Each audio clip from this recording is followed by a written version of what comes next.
देखें जो सवाल है ना आपकी तरफ से कि क्या ये मेरिट के ऊपर एड हॉक जज लगाने का फैसला किया गया या कोई सियासी मसलियत है। ये सियासी मसलियत तो उस वक्त समझ आती अगर हम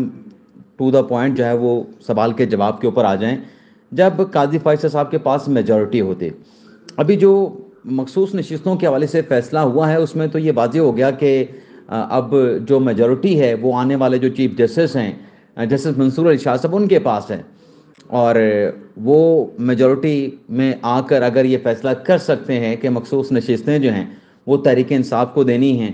और सुन्नी इत्तेहाद कौंसिल को नहीं देनी और अपने ही चीफ जस्टिस के अगेंस्ट चले जाते हैं और उनके फैसले से उनका अपना चीफ जस्टिस जो है वो मिनॉरिटी में चला जाता है, आने वाले चीफ जस्टिस अक्सरियत में आ जाते हैं। तो फिर जो अभी रिसेंट पास में एक कानून बनाया गया प्रैक्टिस एंड प्रोसीजर के नाम से, उस कानून के तहत ही तमाम बेंचेस बनने हैं। फ़र्ज़ कर लें चलें कोई सियासी मसलियत होगी जिसकी वजह से इस मौके के ऊपर जो है ये एड हॉक जजेस लगाए जा रहे हैं, लेकिन एड हॉक जजेस को किसी बेंच में बिठाना, किसी ख़ास बेंच में बिठाना, ख़ास केस के बेंच में बिठा के उनसे ख़ास फैसला लेना, अब उसका दारोमदार भी तो चीफ जस्टिस काजी फाइसा पे नहीं है।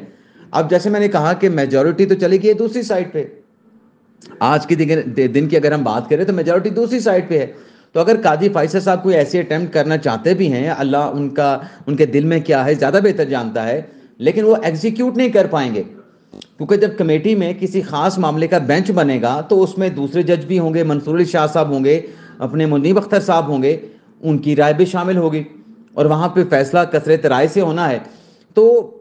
ये मसलियत वाली बात तो समझ नहीं आती। ये एक तासुर ज़रूर सोशल मीडिया पे दिया जा रहा है, लेकिन एक्चुअली अगर हम देखें तो सुप्रीम कोर्ट में मुकदमात की तादाद बढ़ रही है और इस हवाले से माजी के चीफ जस्टिस साहबान को भी तशवीश थी, लेकिन उन्होंने कोई अटेम्प्ट नहीं की एड हॉक जजेस लगाने की।